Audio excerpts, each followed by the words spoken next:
Hello everyone, it is Joe here from OmniPoke, the channel that brings you guys everything Pokemon. Today we're looking at the best decks in Standard post-team up. We're going to be discussing what they do, what they have in terms of strengths and weaknesses, and then we'll be looking at the current decks of the format and talking about how they adapt and change based on this new set. So let's jump straight into it with the best decks pre-team up. This is literally based on CP of how much they earned in the Sun and Moon to Lost Thunder format. Blacephalon, Zoroark, Ninetales seem to be the two tier 1 archetypes based on points. Zoro, Lycanroc and other sort of stage 1 builds were also a little bit behind. Zoroark Control, Granbull and Malamar all sort of sat in that nice tier 2 category. And then Buzzwole, Gardevoir, Swampert, Vikavolt, Lost March, Passimian, Koko, White Kyurem and Shuckle all sort of rounded out the tier 3 decks. And I felt like it was worth getting a good broad spectrum of decks in the discussion because a lot of them are going to be changing places and going up and down in popularity. So let's have a look at how things change with this new team-up expansion. The new decks that I think come out of this one are both lightning-type decks. It's going to be a Zapdos Jirachi sort of Shrine-based build, which is predominantly non-GXs with the potential to play something like Tapu Koko GX as some sort of finisher. And also there's going to be Pikachu Zekrom tag team, which is, again, it's going to play the Zapdos package, so it has that early game presence, but it's going to be much more focused on using Thunder Mountain, Prism Star, Tapu Koko, Prism Star, and some other energy accelerators here or there, so you can get a Pikachu Zekrom GX on the field, use Full Blitz, power himself up, to then use Tag Bolt to end the game. So a much more high damage output deck, but one that is more focused on GXs in comparison to the Jirachi Shrine build, which will be almost all non-GX cards, but using Shrine to help out your damage here and there and just relying more on early pressure. Also, decks that could be good: Celebi Venusaur tag team, very tanky, very annoying deck to get around. And then we have a bunch of non-GX variants, which might also get in the mix just because they have good damage output. Gyarados, Nidoqueen, Tool Drop, and Aerodacty all are going to have the same sort of functions and same sort of issues. None of them are quite perfect in sort of engines. Gyarados has to play a lot of water energies, Nidoqueen's a stage 2, Tool Drop needs lots of tools, and Aerodactyl's a fossil. So they all have similar awkwardness, but they all do very good damage output and are probably worth it exploring a little bit more as well. So let's kick off with Shrine in a bit more detail. One of its strengths is definitely its early game aggression. If you're going second, you can very often do 80 damage, and that's something we've never seen really. Like Buzzwole can do it if they Lucia and get Beast Energy and Diancie, but that's in a small percentage of games, and they have to Lele for it, and they have to have GXs on their board a lot of the time, and also find all sorts of things. In this occasion, oftentimes you need to find one switch card and one energy, and that's all you need. So it's very, very frequent that you'll be getting that early damage output with your Zapdos taking knockouts on single prize basics a lot of the time, or already setting up 2-hit KOs on GX Pokemon. So definitely poses a huge threat. And obviously the fact that it's a non-GX focus throughout the game means that you can manipulate your prize cards, or you can force your opponent to only take one prize card at a time unless they're playing something like Decidueye. So cards like Nihilego and non-GX Buzzwole, Baby Buzz, they can get their key turns off and do some really big damage for, again, just one energy attachment. So it feels like the deck is going to be very basic focused and almost like a basic box deck, using Zapdos as the main attacker. There's obviously been Yanada's build that also played Zebstrika. I actually didn't profile this in our set review, and I really feel silly for not doing it because it's a pretty good card after testing it a little bit in this deck. Because you have the Tapu Koko Prism Star, you can get this powered up in a turn. It does 30 plus 90 more if it evolved this turn. So it's like the Lucario GX attack, but you're a non-GX, and you also have Electro Powers on top. So you can go from 150 with a Choice Band up even further with Electro Powers, so he can be a nice finisher for the deck as well. So there's lots of options for the Zapdos Shrine deck. I think there's also been a Japanese list that did play Zeraora and Tapu Koko GX, both as 1 counts. Obviously Zeraora helps you move around your board and gets around Absol as a tech card. And the Tapu Koko GX can simply take a bunch of energies, go into the active, and with some Electro Power support, you can be getting big one-hit KOs with, firstly, his GX attack, which can even knock out things like tag teams at times. and also just sky-high claws with Choice Band and Electro Powers becomes a big threat. So I think the deck is going to be very, very popular, potent, and powerful. I think its kind of weaknesses can be patched up. The mid-game output is only really an issue if you're just a basic box build and you're not playing things like the 1 or 2 GXs or the Zeb Striker. I think if you are playing those, you can definitely ramp your output in the mid-game. And the other weakness is really that it is quite heavily focused on Jirachi. And things like a lower muck may be making the deck clunk out a little bit. And whenever, of course, you miss using a Gust effect for your Zapdos, it's going to be really weak for you because it only does 10 base. So if you do get locked out of the game by things like a low and muck, it can definitely become a hard comeback for you because the Zapdos can't even just Guzma up the muck. It needs to also have it alongside things like Electro Powers. And that's hard to accumulate when you don't have Jirachi on your side. Pikachu Zekrom tag team is going to employ a similar strategy where it has that early game aggression from the Zapdos engine. It's going to try and use a lot more GXs though. This is where the difference comes. It'll probably be natural to put down something like a Zeraora GX because it won't be running the Jirachi engine for the most part. It's going to have a lot more energy acceleration inbuilt. It's got the Tapu Koko Prism Star, the Thunder Mountain, sometimes 1 or 2 copies of Raikou to also use Booming Thunder to power up your Zekrom Pikachu. Essentially, the deck still has the answers of like the Shrine Zapdos, but it is just more heavily tilted toward GXs.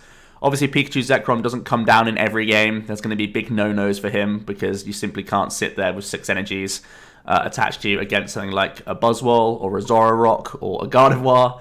But in lots of other matchups, he can be the sweeper.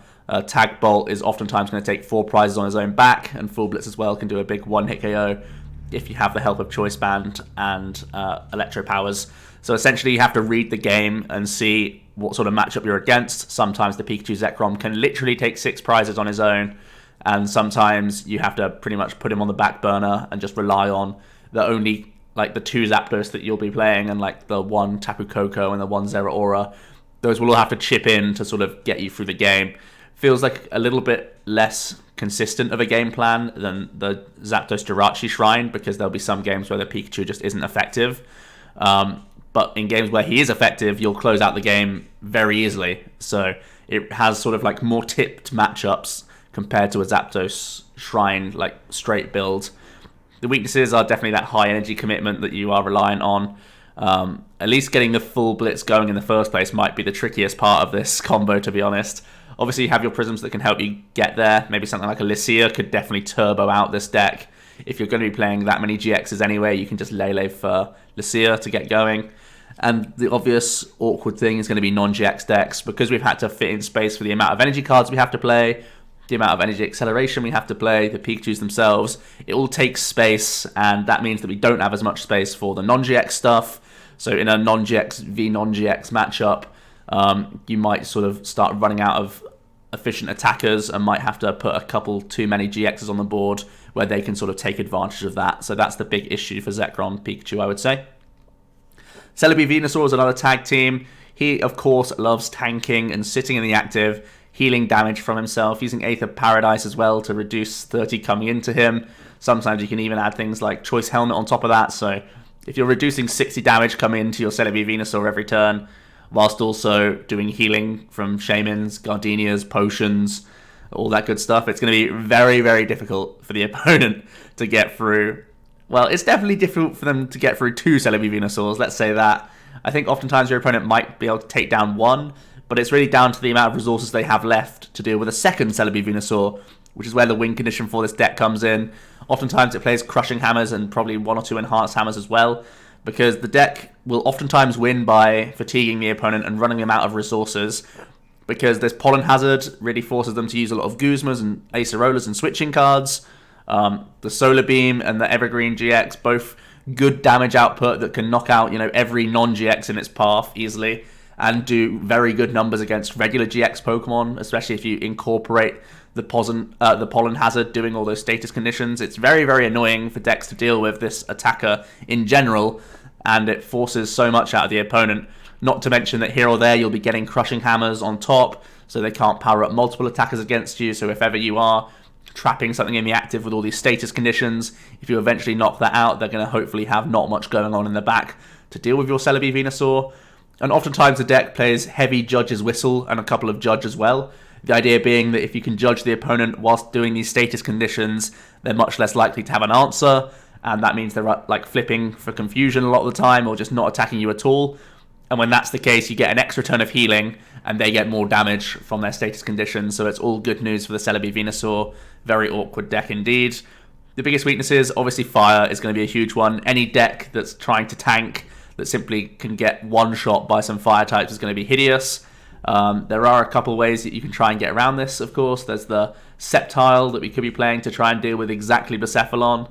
There's weakness policies that you could try if you're worried about Blacephalon, and even if they start teching other fire Pokemon, you could be a bit more safe against them. And there's just a few other things you could put in there to try and make it harder for them, just more reduction cards, stuff like that, and the Crushing Hammers. But overall, I would say even if you're playing policies against something like Blacephalon, their damage output can get so ridiculous that it's still going to be a really bad matchup for you. And also the high attack cost is also something to bear in mind. It makes us quite slow. If one of our Celebis goes down, it's going to be really bad for us, especially if we don't have a second Celebi Venusaur starting to get powered up. We'll just be eaten through a couple times and it's game over. And the fact that we have to commit so many energy to ourselves could put us in range of like Gardevoir doing good damage against us, which is also something to bear in mind. Gyarados is the first of the non-GX decks, and I said that they all sort of have their own little quirks and issues behind them, but the main selling point of all the decks is that their damage output can be pretty high. Gyarados in the sort of mid to late game, once it's done a couple of its first attack, is definitely going to be getting into one hit KO range, and it's also a non-GX with 150 hit points, which is pretty ridiculous. Even the Magikarp can protect itself with Submerge as well a little bit, so you're a little less worried about things like Tapu Koko spreading against you. The weaknesses are, of course, you can't control the damage, especially in those early turns. If you just happen to have like a couple of your Elms stuck in the top 7, sometimes that can mean that you're whiffing a knockout, which kind of sucks. And also the engine is just so awkward. I can imagine this deck getting let loose into 4 basic energies when you just have a Magikarp start and you lose the game, like, quite often. I can definitely foresee that being a thing that happens all the time for Gyarados. And that means that matchups that you should, in theory, have, you know, a good time against, you're just going to do badly because you get let loose into literally 4 energies because it's over half your deck most of the time if you're trying to build this list. So that's definitely a fear for Gyarados. It might be more of the fun tier than the very good tier. Nidoqueen has some slightly different issues. It also has that one-hit KO potential, a little bit less easy to one-hit KO stuff because you need to have 4 evolved Pokemon on your bench at all times, pretty much.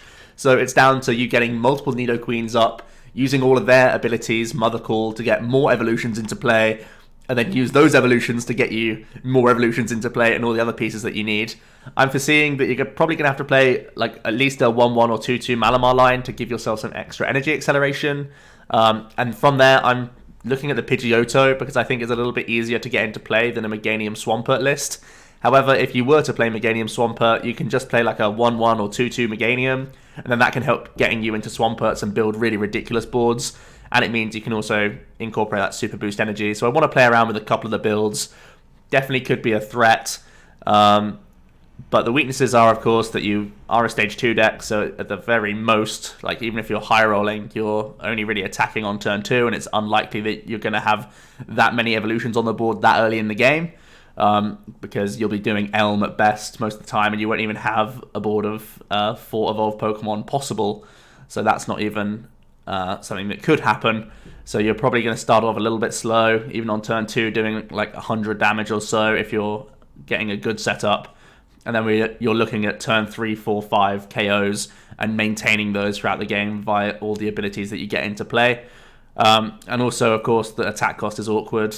You're constantly digging for DCEs, trying to use Malamar each turn to power up something on the bench and keep you going. So definitely going to be a little bit on the slower side. But if it does get rolling, it could have a very powerful engine behind it. Tool Drop is a very interesting one. I think this is one of the most promising of the 4. Has some really good O-hit KO potential. If you put Genesect GXs onto your board and have enough tools in the deck, you can definitely reach huge numbers. And also these tools can be frustrating and can help you tank a little bit in non-GX matchups. You have Frying Pan, Goggles, Dumbbells that we could all be playing, and this pushes Doublade from just a little easy 90 poke to at least force some like electro powers or force some damage buffs or really force your opponent to use proper attackers to deal with them, which is really cool. I think the weaknesses are, of course, you're going to be very DCE reliant. We don't have any way to cycle DCE, which is a problem. You can probably play like 1 or 2 counter energies to sort of keep you in the game if you want to. And also the issue is that it probably still needs to play GXs. Obviously in non-GX matchups, you won't be needing Genesect GX for the damage output. But if you just happen to lead a Genesect, that could always be very awkward for you. And if you're playing Genesect anyway, you're probably going to be putting Tapu Lele into the list just because there'll be matchups where you use GXs regularly. The Lele also enables you to play Jasmine, which is a pretty cool one-off supporter. But I also foresee this deck going down a Jirachi route. Seeing as though we want to have that many tools anyway, we may as well just play in a skateboard Jirachi engine, and that can give you some good early game consistency. So I think the tool drop deck definitely is promising. Of the 3 that I've talked about so far, this is the one that I have my eye on most because it seems to be the most powerful inherently. From there we have Aerodactyl. Aerodactyl can again hit that beautiful 180 damage output. Choice Band can get you to 210, which is obviously a huge number. It's going to be completely non-GX based, of course, and it's going to also run this Jirachi engine, I would imagine, because it can be a great way for you to get your fossils out of your deck and straight into play, so that you can start evolving your Aerodactyls. I can also foresee it playing Bill's Analysis, because it can also help dig out some of those fossils and get you, into your main attacker, which is something that you obviously need. It's probably going to also use that Malamar as a support engine. Again, I don't think it will be a high line, maybe 3-3 at most, just to give you some extra attachments throughout the game to make sure we can keep swinging with Aerodactyl. It's equally quite reliant on hitting its DCEs and needs a lot to keep going in the game, but it just hits good numbers, so I thought I'd mention it here. For me, of the 4 that we're talking about, I think Tool Drop has the most potential of the 4. All of them have a little bit awkwardness here and there, but Tool Drop seems to be the least invasive and will still be able to hit one-hit KOs quite often. So back to the top decks pre-team up, and now we're going to go through where they're positioned after the fact that we've seen these new decks come out and with the introductions and threats that pose them from this new set. So I've categorized these decks into thriving, adapting, declining, or non-movers, ones which have very little difference with some good matchups, some bad matchups coming in, maybe not many new card introductions, so the deck stays very similar, and its own movement will only be based on how other decks start to perform. So let's start off with the overview. I've put Malamar, Lost March, and Passimian Koko as my thriving decks. Adapting is going to be the Zoroark Stage 1 things, Zoroark Control, Vika, Ray, and Shuckle Wall variants. These are all the decks that have sort of the most amount of cards that are going to be changing a lot. For non-movers, I've put Granbull, Blacephalon, Zoroark Tails, White Kyurem, and Gardevoir Swampert. All of these may grab a card here or there that could help them change the deck a little bit, but for the most part, they'll be staying relatively similar and won't be going anywhere necessarily.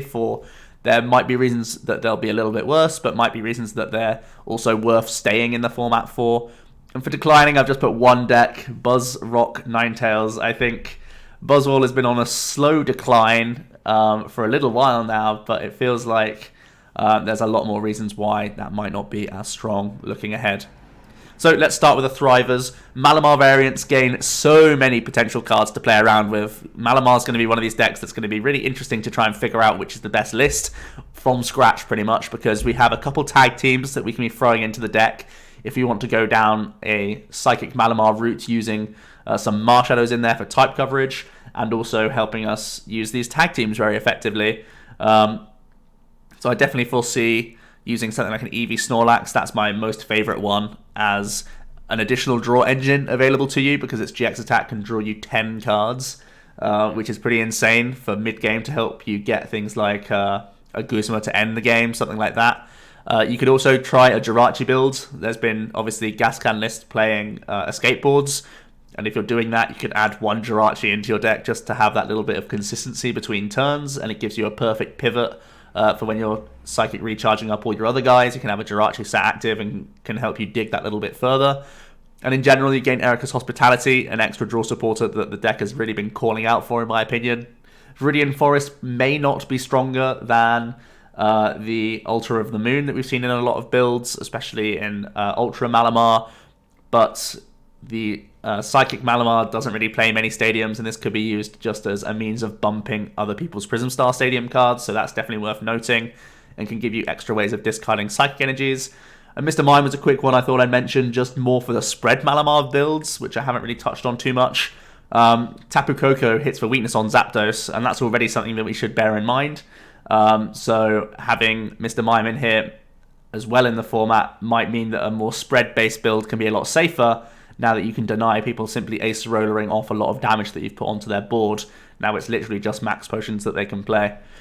Onto new favourables, I think most Malamar builds want to see the likes of Nidoqueen and Aerodactyl. They're probably going to be a little bit slow, might miss attacks here and there, especially if you're able to deal with their Malamar pieces.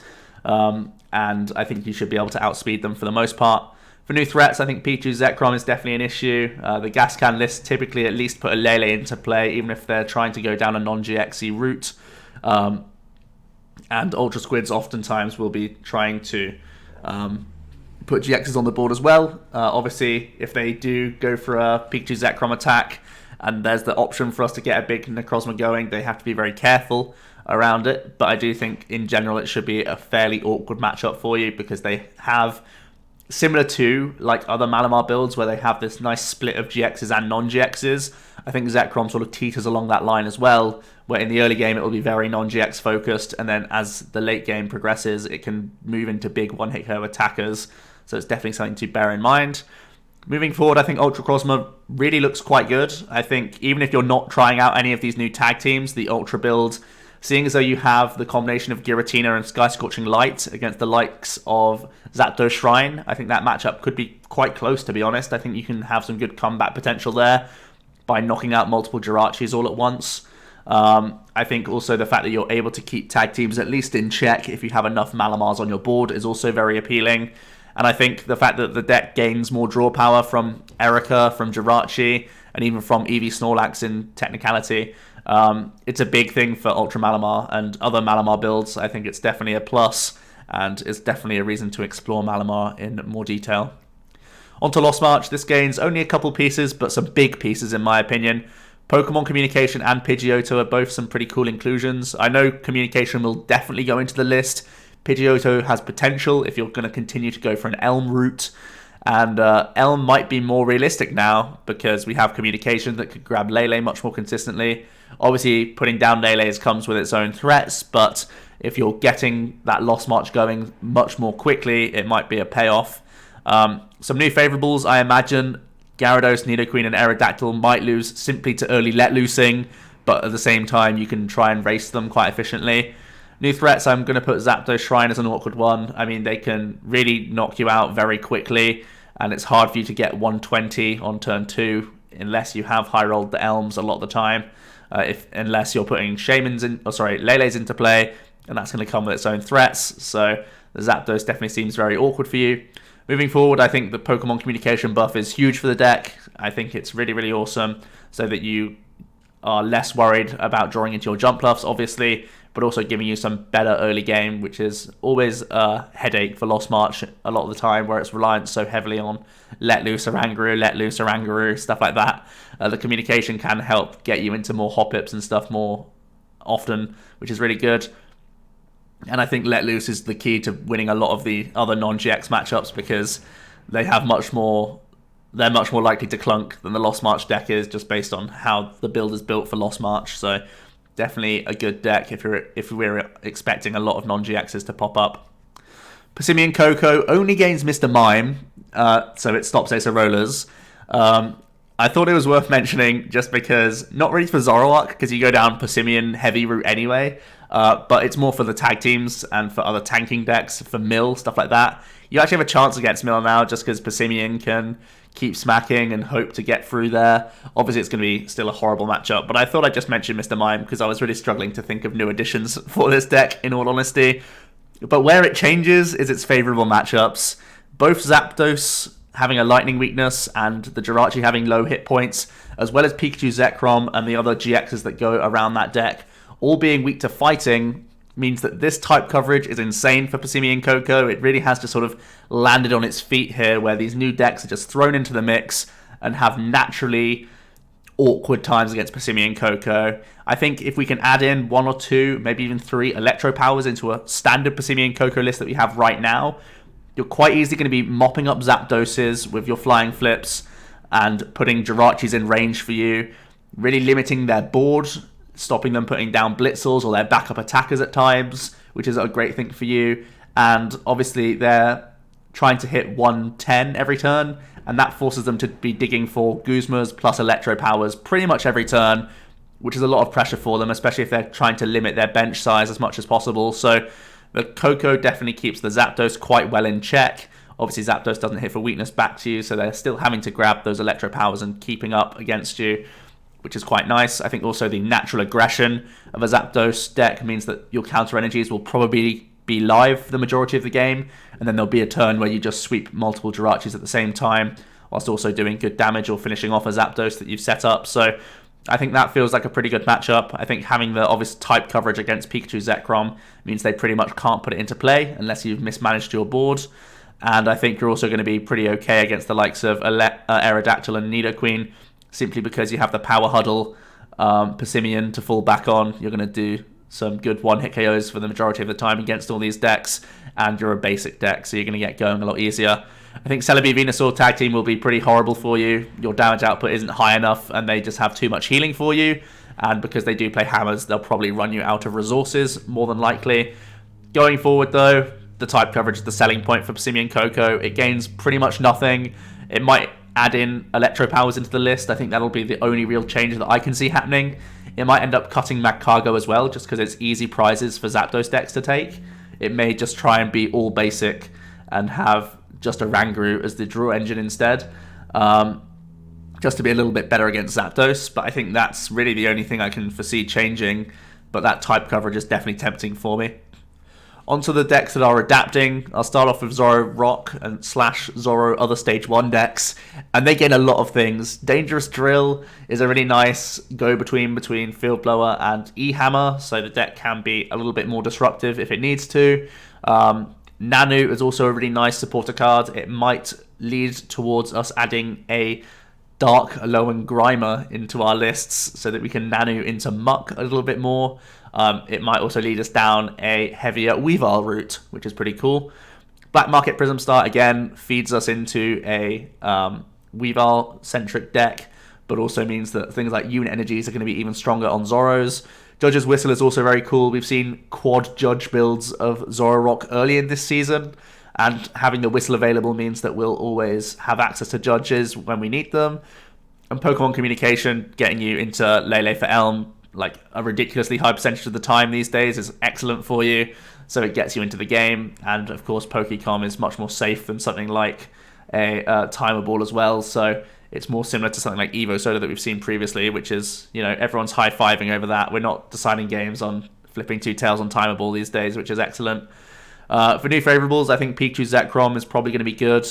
They always have to be very worried about putting a Pikachu Zekrom into play, seeing as though Lycanroc's around, Weavile's around. There's some big one-hit KO style attackers that Zoro, of course, can be playing. So it does kind of depend on which Zoro list we're talking about, but especially if it's Lycanroc, they pretty much can't put it down, which is very good for you. The new threats involve Mr. Mime, as, of course, you are quite reliant on Acerola, but at the same time, I'm assuming that Muck is going to be even more... there's more reason to play Muck in this new format because of Mr. Mime, because of Jirachi as well. I feel like Muck just becomes simply a staple rather than a tech card. And Zapdos Shrine also seems like a threat, especially if they're playing like the Tapu Koko GX or the Zeb Striker or even Weavile, another another tech card that I've thought about putting in Zapdos, and just play like Rainbows and Weavile. Seeing as though Sneasel has 1 retreat anyway, there's not much punishment for it. All those things mean that they can get some sort of mid to late game one-hit KOs, and if they do that against you, especially with Zapdos taking 1 or 2 very early prizes, it becomes very awkward because they can get to a late game stage where they basically go down to 1 prize very quickly, and they stop your Zoroark putting more bench Pokemon into play because they're so ahead in the prize race, and then your damage output means that you can't even knock out Zapdos at times. That's what I've experienced through my testing. It's pretty gross to deal with, and the Zapdos is definitely just such early pressure that when you're just going for Elm Basics turn 1 They've already taken the prize. You're digging that next turn to get DCE all your Zoroarks out, fill up your bench at the same time, taking knockouts, and then it's on those next turns and how the flow of the game goes from there, which really does decide the game. If they start going into bigger attackers and take more knockouts, or do they go for like a Mr. Mime route and deny Acerolas and try and set up knockouts? It can go downhill quite quickly for Zoro builds, so Zapdos Shrine definitely is a concern. For me, though, I think Zoroark, Lycanroc decks are probably going to be adding in Weavile for the most part, just to take advantage of the likes of Dangerous Drill and Black Market, potentially Nano as well. And there's also a potential for us to go heavier down the Judge route, as we have seen previously, to try and make it hard for things like Zapdos decks to accumulate things like Electro Powers, and also just help out against more of these non-GX decks which are coming into the format, which are a little bit clunky, and you can definitely punish with Judges. That's how I foresee Zoroark moving forward, in at least the aggressive variants. The Zoroark Control variants also gain that Dangerous Drill, which is very cool. Nano as well for some recovery. Both Wonder Labyrinth Prism Star and Black Market Prism Star are, pretty good for you. Of course, you could be playing Rainbows in your Zoroark Control, so you could Rainbow up a Zoroark and start attacking with it, so that the Black Market is in play. Wonder Labyrinth's most likely going to be the staple, though, so that you can do your Oranguru looping a lot more efficiently with your DCEs. I think your new favourables, Nidoqueen, Aerodactyl, Tool Drop, and Celebi Venusaur, I think you can out-resource all of them. And what's hilarious to say about the Celebi Venusaur is you could out-resource them even if they get their GX attack off, but for the most part, they're probably never going to get their Evergreen GX attack off, because you shouldn't let them have 5 energies on you if you're a controlling variant, let's be honest. New threats, I think it obviously doesn't like the look of Mr. Mime, because the deck is very focused on healing. Gyarados could also be very awkward, hard to control a deck that plays 35 energies. And Pikachu Zekrom tag team is also definitely a big threat, because we have no real answer to the Pikachu Zekrom other than going for an Articuno GX play. So they actually shouldn't be going for the GX, they shouldn't be going for the tag team in that matchup. They should simply be using things like the Zeraora's GX attack to get a bunch of energies into play and start swinging with Tapu Koko GX and Zeraora GX.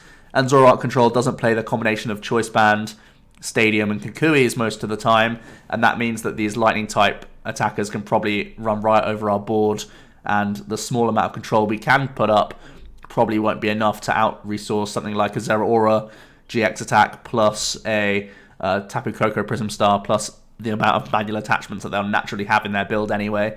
So that's definitely an awkward thing for the Pikachu Zekrom deck. Moving forward, I think Zoroark Control does look solid and consistent. Wonder Labyrinth is a huge addition for the deck, and definitely is very scary. I think if Blacephalon and Buzzwole both sort of start to decline, I think Zoroark Control could be very good. Obviously, Blacephalon adding in energy switches was one of the main reasons why Zoroark sort of fell out of favour. But other than that, I feel like the deck could still be a really good contender in the format, especially with these new additions. Vikavolt gains also a lot of new toys. It also could use that Wonder Labyrinth Prism Star because it has so much energy acceleration on its own end. You're simply trying to make your own Rayquaza a little bit more difficult to knock out, which is always a good thing. The deck has been screaming for a good Stadium for a long time. There's a couple new Prism Star cards. The Shaman acts as a baby Rayquaza, which is awesome. And the Tapu Koko provides extra damage output and recovery pieces for you, which is also very cool. And Pokemon Communication could also be used in the deck to try and increase your Vikavolt percentages, which is very cool. For new favourables, you definitely want to see a Celebi Venusaur. You can simply just go over the top on it, and you can just ignore them attacking into you for like those 50 and poisons. You can just use your Zeraora to move around whilst you're charging up all the time, and then you can get into that big one-hit KO, and then it's just going to be game over. For new threats, I think all of these non-GX decks are a problem for a Vikavolt, seeing as though you're sat there waiting until you can get into your Stage 2 while they're building up their Stage 1s and Stage 2s and all their engines. It feels very scary because they can start swinging into 2-prize Pokemon for the most part. Shrine as well, the Zapdos list is going to be awkward because they can deal with Grubbins in the early game and then move into the Rayquazas for one-shots alongside Electro Powers later down the line. And the Pikachu Zekrom also seems awkward, to be honest. If they put the Pikachu Zekrom down early, where the Vikavolt can't get the one-hit KOs just yet, they can power up themselves to knock out the Vikavolt at the same time as knocking out a Rayquaza, or they can knock out a Shaman and a Ray at the same time and probably just close the game from there, which is insane. For me, I think, although Vikavolt may be a little bit more consistent and does game some great new toys, I think it's very awkward, the amount of new decks that are coming out that all sort of have good answers for it. For me, I want to be trying to build a Turbo Ray route, which is going to be based more on just using Zeraora, Tapu Koko Prism Star, Shaman Prism Star, just an army of Rayquazas, and pretty much cutting out the Vikavolt altogether, because I believe it might end up being too slow in this current format. I just don't foresee it working when Zapdos can prey on it so easily, and at the same time, it's just, you're waiting around too long against these other non-GX decks. You won't be able to erase them. So I think a Turbo route may be the best way for Ray looking forward. Shuckle Walls and other mill sort of style variants I've sort of lumped into one because they all game the same sorts of cards. One Labyrinth as well, again, just such a great stadium card for us for these sorts of decks. Black Market could be used if you're going to be using Rainbow Energies and Hoopers. Absol is a great addition for stalling things. At the same time, you can be adding in extra difficulty to the likes of Zapdos decks. And of course, Warlord Magikarp Tag Team GX. Could see players an additional wall just to be sort of like when your opponent has taken 4 or 5 prizes, put him down anyway. The downside of giving up 3 prize cards can be completely mitigated, and simply you sit there with 300 hit points at least and try and make your opponent answer a big old wall like that. For new favourables, I think you'd enjoy seeing Tool Drop. They're very reliant on 4 DCEs. You can probably get over that before they've taken all their prize cards, especially with the likes of Shuckle involved. I think new threats, there is loads, to be honest. As much as the deck gains, there's also a bunch of new tech cards that can come in and be very awkward against it. Persian can ruin your Lusamine loop, which is very scary. Judge's Whistle, meaning more judges, means that you break your Lusamine loop all over again, and your Steven's Resolve becomes a lot less effective. Mr. Mime shutting off Acerola would be a tech card that you would hate to see. Pikachu Zekrom tag team, that deck, just because it will have so much energy acceleration in it, will be disgusting to deal with. Again, if they use Zeraora's GX attack to power up the initial Pikachu Zekrom, then they can start using full blitz. That's probably going to take knockouts whilst also keeping energy on your board, so that's really horrible. And again, Gyarados is just one of these decks which is very difficult to control when it plays 30 plus energy cards. That's just going to be impossible for you, to be honest. Moving forward, I think the deck does gain a lot, and I think inherently that's definitely something to keep in mind, but it's down to how many people are going to tech against it or continue to tech against it, how naturally Judge's Whistle goes into decks, how naturally Mr. Mime goes into decks, and also the popularity of Pikachu Zekrom will also dictate how risky it is to play a stalling variant. Onto the non-movers now, we have Granbull. Granbull games Wonder Labyrinth, which is a great Prism Star, of course, and also Pokemon Communication, which is likely just going to be like a 1 or 2 of that can sort of fix your hand at times, which is nice.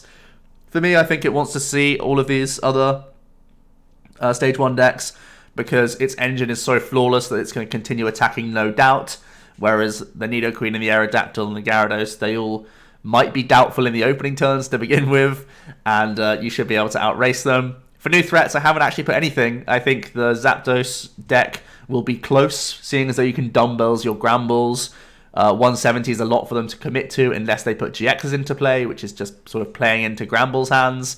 So it is quite resource heavy for them to deal with 6 prizes against Granbull. Obviously, things do become awkward when they start gusting up and knocking out the likes of your Slugmas, your Snubbles, your Magcargos and stuff. But the ball's always in their court to continue to Guzma and use escape ropes and such. So I think Granbull's natural hit points around the board is going to be something that keeps it in the game against Zapdos, despite it most likely going behind in the early stages. But I do think it remains very powerful. I think it might get caught in the crossfire a little bit with Muck going into more decks. More Dittos, more Mucks, stuff like that is going to be awkward for Granbull because people are trying to deal with the Zapdos deck and shut down Jirachi. I think that sort of just really hurts Granbull in general because we know how painful it is for Granbull to get hit via a Muck if they can't Guzma it out straight away. Onto Blacephalon, it only gains a couple of pieces. Ingo and Emmet is a nice supporter card. We never really saw Sightseer do too good in these Blacephalon decks. It felt like most people went towards Sophocles. That may continue to be the case, but the Ingo and Emmet is another option for you. And the Ninetales was something I was looking at just as another Ditto evolution for you, so that you can have some extra Lysanders in the list, and be gusting GXs a lot more freely. I think the build might have to change to incorporate the Ninetales if you want to have maybe a couple copies of Fiery Flint and then have more cards that discard from hand.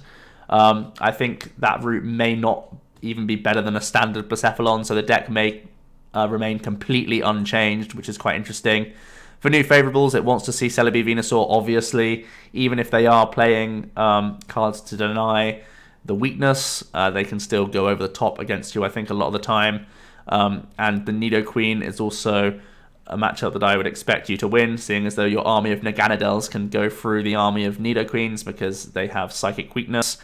For new threats, I think you really don't want to see many of these other non-GX builds. I think it's always awkward for Blacephalon, relying on Naganadel to just do 80 every turn, whereas Gyarados, Aerodactyl, and Tooldrop, they all have more hit points than that, so you have to use Blacephalons, and when you're having to do that against non-GXs that take one shot so easily, it's going to be bad news for you.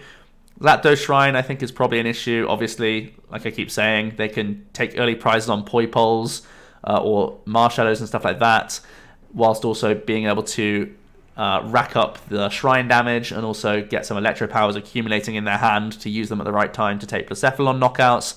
And Pikachu Zekrom, I think, again, it's one of these things similar to what I said in the Vika Ray. If they just get that Zekrom rolling early before you can develop lots of Nagas and start getting those big boards that can one-shot a Pikachu Zekrom, they can pretty much just go all in and win all in one turn, jump over B-String as well, which would be hideous for you. So that's definitely something that's very scary to think about. Overall, though, I think Blacephalon can keep the tag teams relatively in check, and the biggest issue for it will be the amount of non-GX decks coming out of this set, especially the Zapdos build. Zoroark Tails gains Pokemon Communication, which I'm so over the moon about. You increase your consistency in a deck that I personally love. You also could play Wonder Labyrinth Prism Star. It's a little bit risky for you because you don't attack with the Ninetales all that often, but when you do, that could be a great way to slow people down. For new favourables, I think you want to see Gyarados because you can ping down Magikarp so easily, and you also have just a good amount of hit points. You can even attack with things like Decidueye and stay most likely out of range for a few turns. Tooldrop as well, I feel like could be pretty easy. I think if they play the Metal Goggles, it'll be harder, but that's the only time I can foresee it being an issue. And Nidoqueen as well, I believe that would be probably quite easy. If you're just Riotous Beating and adding on pings on top of that and dealing with their boards, stopping them getting big boards full of evolutions is obviously going to be good for you. If the Nidoqueen is playing Pidgeotto, that's an easy prize hero there that they can take as well. For new threats, I think the amount of Weavile going into Zoro Stage 1 decks is obviously the biggest issue for you. The deck is very, very ability reliant, and you really can't not put them into play on certain turns. Judge's Whistle is an addition to lots of decks that is also a headache for Zoro Tails because it is so setup reliant, and it needs to keep digging into its DCEs, and obviously the board is filled with non-Zoroark pieces a lot of the time because it's putting Decidueyes and Ninetales into play, so you only have a couple trades to try and hit some very specific cards. Pikachu Zekrom tag team will have the time to get going, and it's often times going to take the 6 prizes against you straight out the gate, to be honest. And then Mr. Mime is also somewhat of a threat as well, seeing as though Zoro Tails typically doesn't have space for Muck, and it is also typically based on playing 1 or 2 Acerolas as well, which is a big headache. Moving forward, I think the consistency buff is nice. The fact that it can prey on a lot of the non-GX builds is definitely something that we're calling out for in this format, because there's a lot of decks that are losing like outright to the non-GX decks. So having this as sort of a white knight to the non-GX builds is pretty cool. I do think that the amount of Weavile and Judge coming into the format will probably keep this away from top tier, and it's probably going to be dipping a little bit compared to how it was at the end of the Lost Thunder format. On to non-movers, continuing with non-movers, we have White Kyurem. It gains Articuno potentially to protect your White Kyurems on the bench while you can do some aqua patching and setting those up, which is pretty interesting. You also gain Mr. Mime, and from the playtesting I've done with White Kyurem, the deck has hated facing Zoroark just because they get into that Acerola loop too easily, and Mr. Mime is a big addition for this deck in that approach, I think. Also getting Bill's Analysis might be a low-key, really nice addition to the deck because it can help you get into Zeb Striker in the first place, whilst also digging out things like Aqua Patches and Wishful Batons, which are both big pieces in the White Kyurem deck. For new favourables, I think you want to face the likes of Nidoqueen and Aerodactyl. You'll probably outspeed them. You can quite hilariously Cyrus Prism Star in against Nidoqueen and Aerodactyl, and they'll sort of be tearful. For new threats, you don't really want to see Absol. I think that's really the only problem, because this deck is quite reliant on the free retreaters that it has, be it Pheromosa or be it Tapu Koko, so that you can continue to attack thanks to the likes of Aqua Patches and such. So the Absol as the only new threat really isn't that bad. I think similar to Granbull, what I was saying against Zapdos, just because you're 130 hit points, a non-GX that can take one-shots on GXs means that they have to commit a lot of Electro Powers, recycle their Zeb Striker. It could be a little bit awkward for them. And I think it can keep up with Pikachu Zekrom as well, just because it has its nice one-hit KO potential and doesn't play GXs on its own side of the field. So I think this can definitely stay in the game. I think Mr. Mime is very good for Zoroark decks. That was my biggest headache when I was playing White Kyurem, so this is huge. I think it gets a little bit caught in the crossfire by people teching Absol for Zapdos, but I think it's not a deal breaker by any means. I think it just hurts your early game a little bit and can punish you like randomly when you need to try and scrabble for some Aqua Patches to get rolling in a certain turn, so it can slow you down a little bit, but I think that's the only real new threat for White Kyurem. In general, I think it gains more than it loses. Gardevoir Swampert also has some cool new toys up its sleeve. It has Pokemon Communication, which is also just so good for Stage 2 decks to help you get that Elm more often in the first place and get us into Beacon and stuff like that. It gains the new non-GX Alolan Ninetales if we want to go down that route. It also gains Wonder Labyrinth in general. Just a fantastic card for denying other decks' attacks and also forcing them to put more energy on, which is also good news for your Gardevoir. And we gain Erica's Hospitality, a really nice addition, especially if we're playing Swampert. How many games do you just sit with your excess lilies in your hand and you're getting rid of them and not drawing any additional cards? Now we can add in a couple Ericas to the list and draw on top of the fact that we're using our diving draw every time, which is really cool. And then we have some great new favourables. I think the deck wants to see the tag teams. Both Venusaur and Pikachu Zekrom heap a bunch of energies onto themselves. That plays into the hands of Gardevoir. If it can hold on to things like Super Boost for key moments, it's going to take these big 3-prize knockouts. I think you're also going to be pretty good against Aerodactyl in particular because their cap is 210, and that's going to be fine for you. I imagine Gardevoir Swampert will still play the 1 or 2 max potions that it does, and we'll be able to undo some damage from Aerodactyl and knock them out quite easily. For new threats, I think Gyarados could be an issue. Obviously, they only ever commit 1 energy to themselves. They have 150 hit points, so your Guardians are having to commit 4 energy to them every single time, which is very awkward. And they stay out of one-shots for a long time, but they might get into that one-shot range once or twice, and that's really all they need. Tool Drop is also obviously a huge issue. They're a metal type, so they need very little to get going against you. And Zapdos Shrine is always going to be a concern. I think the biggest issue is that they can simply Guzma up your Mudkip on so many occasions. Like, Zapdos is one of the decks that can easily just gust and take a knockout on turn 2, more than any other deck, really. I think even more so than Buzzwole ever could. And being able to knock out Mudkip really is the engine for this deck altogether. And it's something that the Gardevoir decks hate to see if your Mudkip goes down before you start getting your draw engine rolling. And Zapdos will be able to do that literally every time, which is pretty horrible. Obviously, as well, it plays things like the Tapu Koko GX as a one-off that can one-bomb a Gardevoir at one point in the game as well. So that feels like a very, very awkward time for you. Going forward, I think the fact that Gardevoir is a good check to tag teams means it probably has some say in the format and how it goes. But I again think that the non-GX decks pose a big threat, and especially because we're so reliant on a Swampert engine. Potentially Gardevoir goes back to something like a Zoroark engine, to be honest, because the Swampert is just not going to survive a lot of the time. It's just going to get dealt with by a Zapdos, and you're just going to be really sad about that. So Gardevoir may be going towards a different build just because the Swampert is too YOLO when there's Zapdos roaming around. Buzzwole, Lycanroc, Ninetales. This is the one deck that I think is declining. Bill's Analysis is pretty much the only new addition that I could think of for this deck. Nothing else I'd really want to play.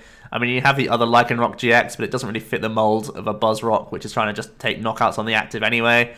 New favourables, I think you want to see the Pikachu Zekrom tag team deck. I don't think they have enough Zapdos to be a big concern for you. And of course, they're going to be more GX focused, and that does play into the hands of Buzzrock, obviously. For new threats, though, all these non-GX decks are definitely going to be an issue for you. The Zapdos and the Aerodactyl both have resistance to you. The Nidoqueen has weakness on you, and the Gyarados is 150 hit points, and its Magikarps won't be sniped. So that's all very, very awkward. They'll take one-shots on you, and it's just going to be difficult to deal with. I think going forward, just the amount of non-GX decks is really bad news for Baby Buzz. Or sorry, just for Buzzrock. I think it'll have to go heavy on the Baby Buzz route if it wants to keep up. But at the same time, you're not really knocking out enough things, even with Diancie. You'll probably have to go to a high Kukui count if you want to keep up in the game. But Zapdos is definitely the biggest problem for this deck, and one of the sort of nails in the coffin in my book for this deck.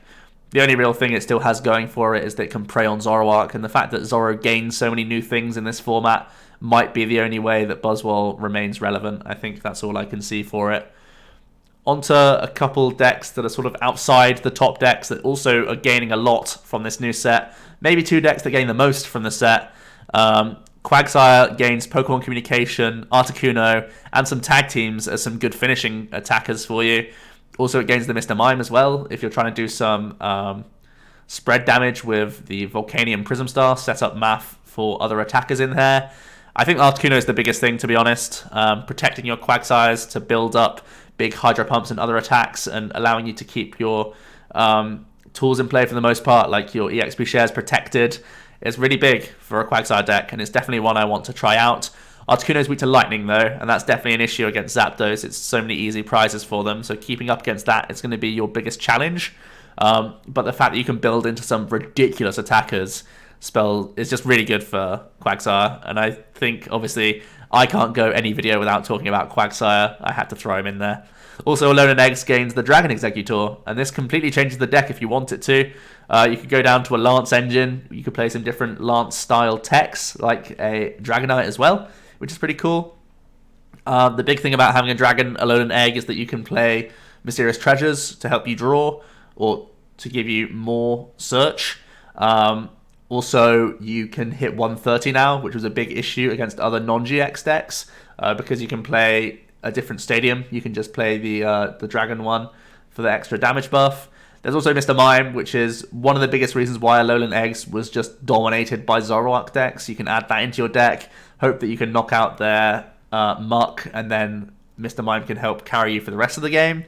And you also gain a couple other pieces like Communication, just for consistency in general, which is really nice, and Viridian Forest, which can give you some extra discards early on and help you search out grass energies.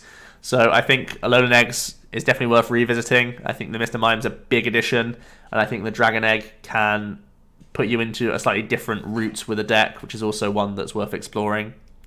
So for general shifts in the meta, I think Zapdos is the biggest takeaway from this. He sets the pace of the format right now because he can simply gust on turn 2 and take a knockout on any evolving basic quite easily.